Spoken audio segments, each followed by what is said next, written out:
ఏముంది, కష్టపడి చదువు, మంచి మార్కులు తెచ్చుకో, డిగ్రీ తెచ్చుకో అని ఉంది. కానీ ఎక్కడ కూడా నువ్వు ఎలా సంపాదించాలి, ఎలా మార్కెట్ చేయాలి అని ఎక్కడన్నా ఉందా సిలబస్ లో? లేదు. వీళ్ళు ఎలా మార్కెట్ చేసుకుంటారు వాళ్ళకి తెలియదు, వాళ్ళకి నేర్పించలే మనం. ఎక్కడ ఈ సొసైటీలో ఎలా బతకాలనేది నేర్పించలే. మన ఎడ్యుకేషన్ సిస్టమ్ లో పిల్లలకు చిన్నప్పుడు అది నేర్పియరు. ట్రాఫిక్ సెన్సు, సివిక్ సెన్సు అవి నేర్పరు. ఎడ్యుకేషన్ లో ఈ ప్రాక్టికల్ ఆస్పెక్ట్ లేదు ఇండియాలో. I would like to see that change. We must also acknowledge that there is a huge gap between education and employment. As a result, sir, I have no hesitation in saying today that we are pushing our students, the future of this country, into a trap of joblessness. And this will remain until we address this gulf of difference between what the market demands and what our education system imparts. Sir, మీరంటూ నా CEOs అందరూ ఇండియన్సే, కానీ యజమానులు foreigners.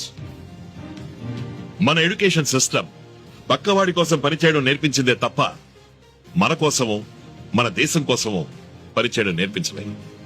మన క్రియేటివిటీని పెంచట్లేదు, labourers నే పెంచుతుంది. Education system మారినా మారకపోయినా మార్పు మాత్రం మన దగ్గర నుంచే మొదలవ్వాలి. పిల్లలపై మార్క్స్ ప్రెజర్ కాకుండా స్కిల్ డెవలప్మెంట్ యాక్టివిటీస్ మీద ఫోకస్ చేయాలి. ఎందుకంటే డిగ్రీలు ఇవ్వడం మాత్రమే కాదు విద్య అంటే. డబ్బు ఎలా సంపాదించాలి, సమాజంలో ఎలా బ్రతకాలి, దేశానికి ఎలా ఉపయోగపడాలి, ఇవి కూడా నేర్పించాలి. మార్కులు ఉద్యోగాన్ని ఇవ్వచ్చు, కానీ స్కిల్స్ మాత్రమే భవిష్యత్తుని నిర్ణయిస్తాయి.